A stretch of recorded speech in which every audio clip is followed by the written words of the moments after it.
got lotion on my arm. Hello everyone, welcome back or welcome here. I am just Shawnee and today we're going to be watching TikTok scary stories. Go ahead and hit that subscribe button, hit that like, and ring that bell so you'll be notified every time I post a video, which is Monday, Wednesday, and Friday. And if you're watching this right now today, hello, it's my birthday. Wish me a happy birthday, back. It's your birthday, fish. One time for the birthday, man. Two times for the birthday, man. Three times for the Get up, it's your birthday. If it's your birthday, this is your birthday. It's my birthday. I'm excited. I'm somewhere on somebody's beach or watching Halle Berry's new movie, Never Let Go. You know I'm watching something scary. You know I am. You know I am. This is what I do. And let's just go in. I have purple conditioner in, so I look a little crazy. But when I was like 14, my family, as Hispanic families do, got super religious and started going to a Pentecostal church. Well, at this Pentecostal church, it was at this man's house, and I always felt really uneasy going there. It was just like this weird vibe where like they were super weird. So my grandma got super involved and they were like, your grandchild has like a demon in her. I'm the grandchild, by the way.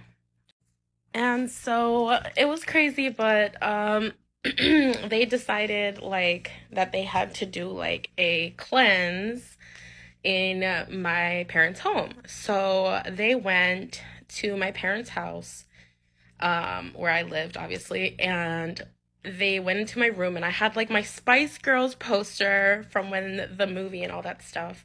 And I also was reading, I was a big Harry Potter girly, so I had all the books. I would go to Borders, if you know, to do like their midnight release parties and stuff where I won a contest, by the way.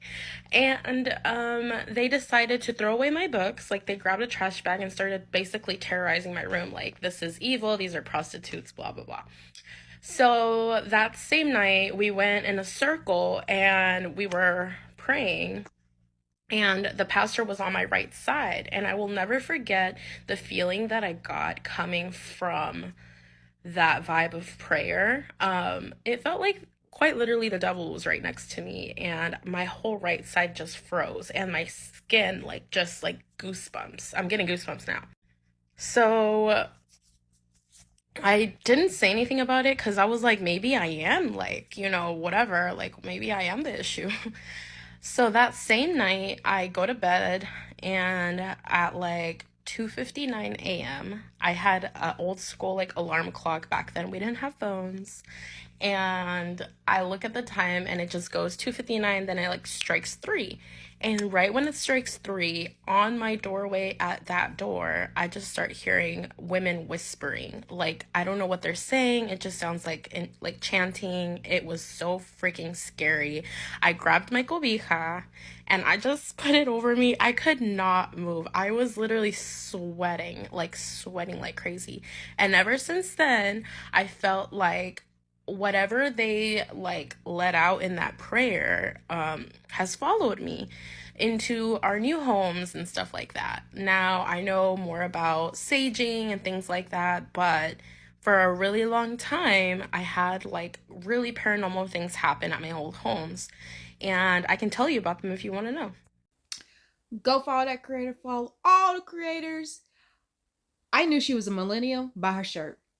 I knew she was a millennial. She didn't have to say all the stuff she said. She said she had one of those old school alarm clocks. Definitely had. Before cell phones, I was there. Well, your mom, your parents had that big old block cell phone, and then they moved to that cell phone where you had to pull the antenna up. I was around that age. Well, I'm around that age. I'm a millennial. So we experienced all the cell phones. We was there. If we wasn't there when the block, but we saw the block. I've seen the block. I had the block cell phone as a child. So yeah, friend, how many times, all my gay girlies out there, has someone told you that you had a D word in you because you are gay? How many times? Raise your hand if you've ever been told that you have a D word in you. Raise your hand. That is not it. I rebuke you, devil. Because not in me, nothing. Like, you got to watch these people, what they be trying to put, the words they try to put on your life. You got to watch them. Because something happened to me the other day. And this person came back and was like, yo, I'm so sorry because I spoke that on your life. And I was upset because I was just like, what? You spoke that on me? And I had to just, WWJD, what would Jesus do? And I just prayed about it, and it was just like, oh, that's another thing I need to pray about. That's it. Need to be in my daily prayer. I just need to pray about it. So yeah, friend, they was that he was beside you when you felt him. Well, on your right side. I don't know. She said right, but went left, but maybe it was on her. I don't know. He was beside you and you felt that. That lets you know a lot of these people in high powers, not saying all of them, but a few of them that we've been seeing lately in the news and all this stuff and everywhere coming out, these people in high power is not really God's people, like not on God's side, not following God. So please be careful who you choose to be around, letting your life pray over you. Be careful, okay? I have one. So about 10 years ago, 10 or 11 years ago, I was working on a small independent film out in the middle of Illinois in some small town that I can't recall the name of, but the filmmaker put us all up at the bed and breakfast in town, which was this really old house that had been, converted to a B&B. And this really sweet woman ran it, very nice welcome, everything, obviously. And so we're there. First night, I remember it was a Tuesday, and we all, go to our rooms and everything. And my room was like a bedroom, then a bathroom, and then another room, like a den. So it was like a suite kind of like setup, and so I'm like putting my bathroom stuff away, and I look in the den and it's super cute, and I'm like, okay, I'm gonna go in there and work on my stuff that I need to work on for tomorrow. And as soon as I went in to that, immediately I was like, no, there was something like so off about it. It felt eerie, it felt weird, it was cold, and I know it was an old house, but there was a significant temperature difference from the bathroom to this den. It honestly, like, it felt like someone was watching. That's honestly the best way that I can describe this feeling. I felt very uncomfortable. And so I closed the door and went and did my stuff on the bed instead. And then I went to bed. And in the middle of the night, I wake up to a scratching sound. I don't know how loud it was. Back then, I was a super heavy sleeper. Like, this was 10 years ago before I had kids. I am not a heavy sleeper anymore, unfortunately. Although I guess fortunately, because I have kids. So I was a very heavy sleeper back then. Case in point, we had one time an intruder in the basement of our apartment, 3-flat, and the cops were called, and I slept through the entire thing. Cops running up and down the hallway, everything. I slept through the whole thing, found out about it the next morning. So that's how heavy of a sleeper I was. So anyway, so I wake up to this scratching noise, and my eyes are closed, and I'm like, what is that? What could that be? I'm thinking, like, is it a tree? Like on the outside, like on right outside the wall of the house, like scratching, the side of the house. Maybe that's it. And so I opened my eyes, and right there on the wall, I saw a shadow. It was not a figure, like it wasn't, like a solid person or anything. It was a shadow on the wall of a person. I saw like a head and shoulders. I did not turn around to check if someone was behind me because I was alone in that room.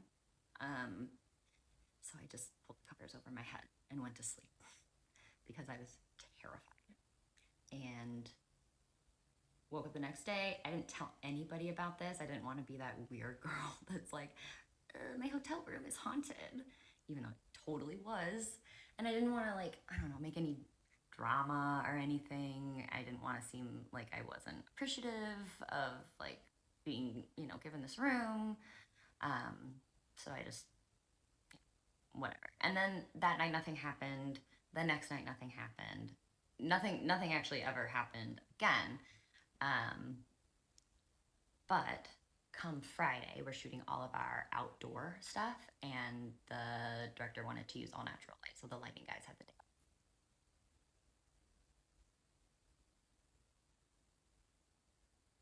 Oh, sorry, I just heard there's like people partying outside right now. It's literally 3 in the morning. Anyway, so where was I?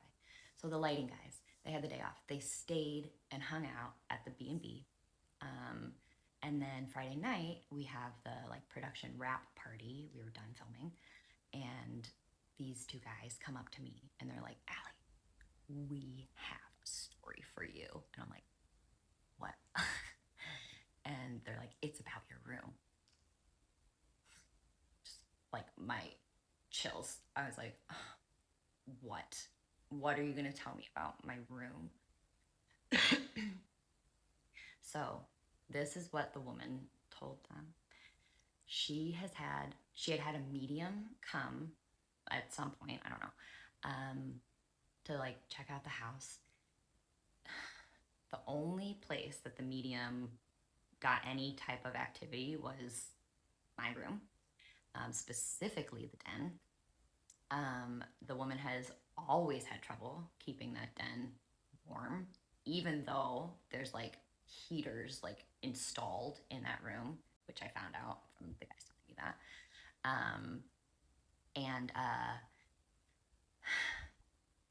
The den used to be the maid's quarters. This is the kicker. The den used to be the maid's quarters.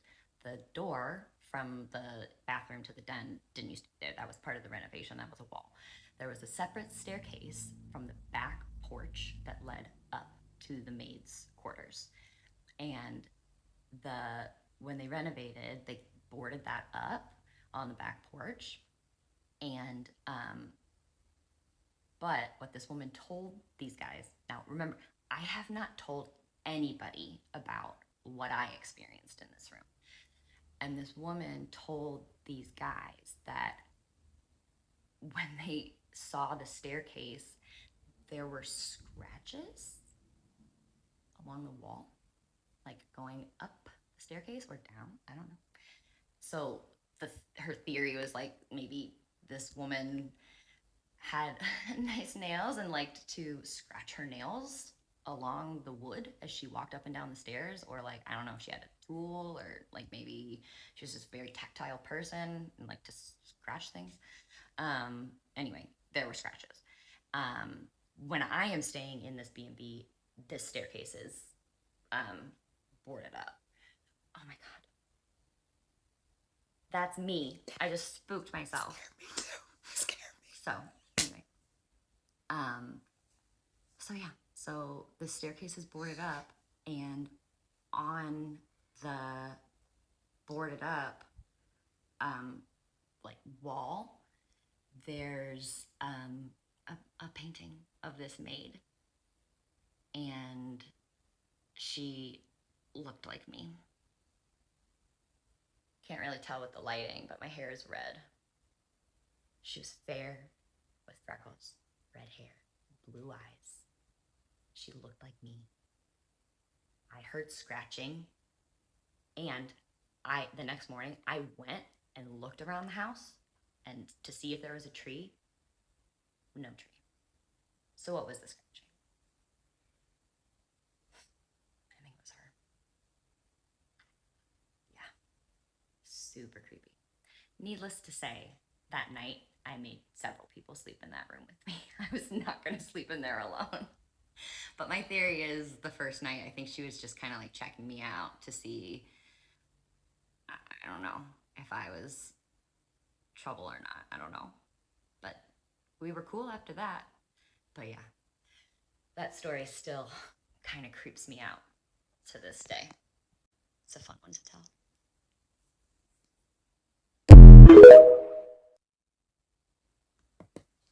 I'm sorry that was so low. She was whispering, but that just made me tune in. My ears was like, I still hear you, boo. I still hear you. I don't see how people be like, oh, I saw something. So yeah, I just hid under the covers until I fell asleep. No.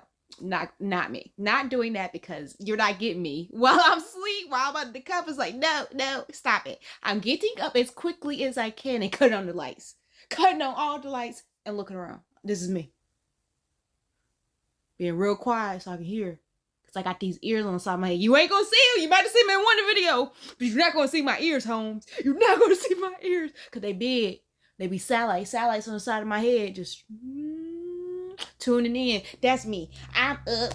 If I see something or something freaks me out, all the lights on, and I'm telling everyone in the house, and I'm asleep with those lights on, so I can see what's going on. I'm gonna be, cause I'm a deep sleeper. I'm gonna sleep light.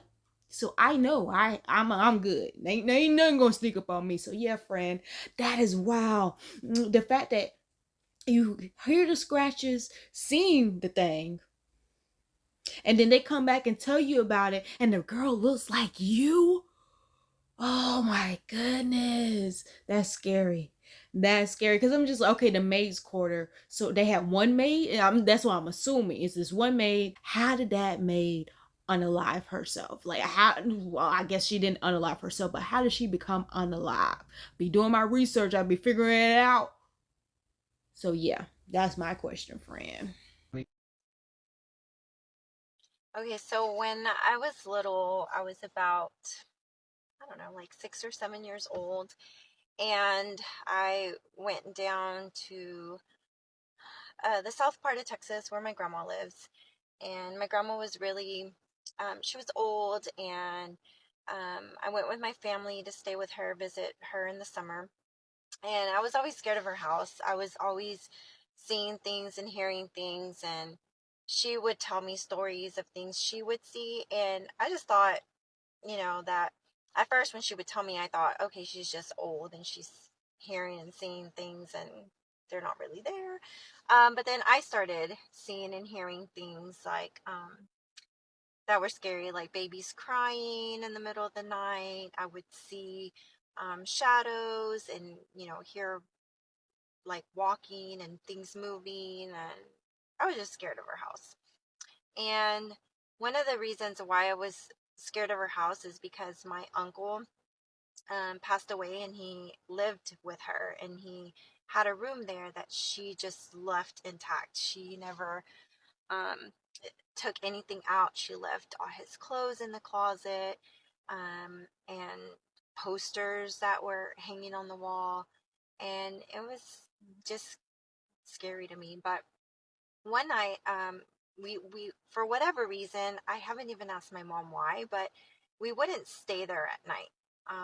We would go with my grandma, my mom. At this particular time, I remember was I don't even know where my dad was, but it was my grandma, my mom, and we were going to go stay with my uncle. And he just lived like you cross, like a big field, and it was my grandma's house, and it was my uncle's house, one of my uncle's houses, and then you went through this little alleyway, and then you ended up in the backyard of my other uncle's house where we were walking to at night.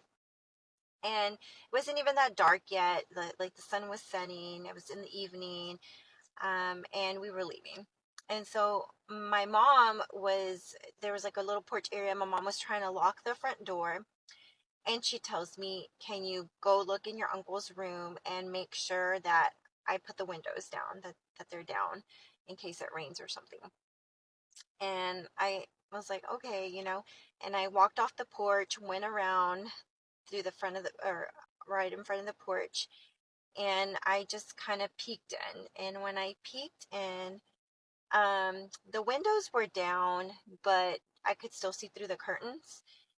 And when I looked in, I saw this. It was like a ball, and it was like a big glowing ball. I mean, it wasn't just like light. It was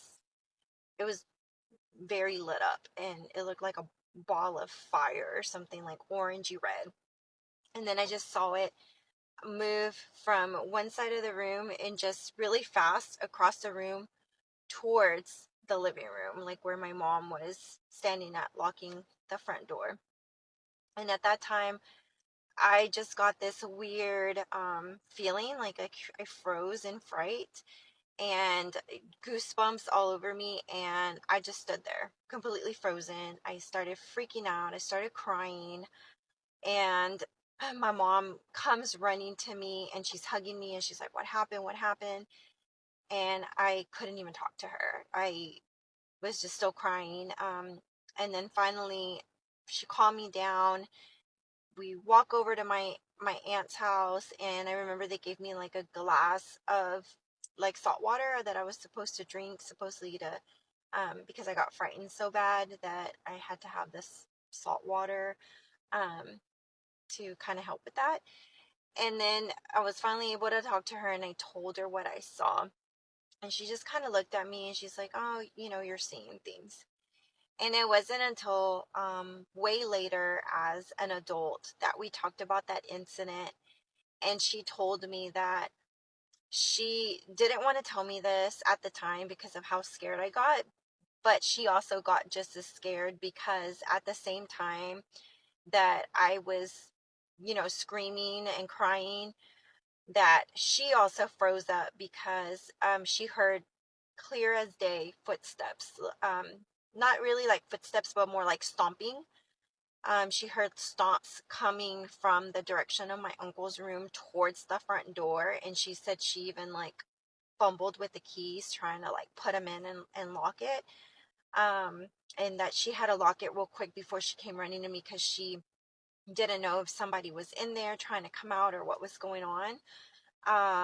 And so, yeah, there was some other things that happened at my grandma's house, but I think more of it was just me being scared of the stories that she would tell me, the things that she would see, especially like outside, and she would hear like cats meowing by her window and lights all the time. And so I was just always scared to stay there. Whenever we would go, I would like to stay with my cousins and things like that. I was just scared. And then um, my mom, she ended up keeping that house after my grandma passed away, but not very long. She sold it. But that's just one of my stories. I have a lot of other stories that have happened in different places that maybe I'll tell more, but that's one of the first ones that I remember that really scared me. Girl, when she said that her grandma would tell her stories, I was just like, "And you was 6? What was your grandma doing? I guess she was just, sharing in the pain. Like, I gotta tell somebody. And everybody else think I'm crazy, so let me tell the baby. Cause at least she'll listen. But no, don't tell the baby. You was scared the baby. Yo, when her mom said that, oh no, I heard stomps. I'm over here freezing. I'm freezing. I don't know if it's because I'm sleepy or these stories got me scared. But when she said, "Oh no," I felt the same. I heard something. What you saw, whatever you saw, I heard, and I freaked out. Like I ain't had to tell you because when she was just like, "Oh nah, baby, you just seeing things like that's in your imagination." Basically, I was like, I hate it when parents do that. Like, but okay, I get it that you're trying not to make the child scared, but you gotta be another way because the moment you say, "Oh, it's all in your head," I'm gonna be like. It's gonna make you feel some type of way, especially as a kid. Especially if you're seeing things and you're just like, you're gonna start second guessing, like, oh, I ain't see that. But you probably did see that. So yeah, friend. I'm glad your mom came to you and straightened that up. I understand she was scared too, but you need that reassurance as a child always. And I'm glad you got it as when you got older. I'm glad your mom sold that house. Cause what are we doing? Not that. Your grandma hearing cats meowing and all this other stuff, seeing stuff outside. No. It's time for that house to be sold. Subscribe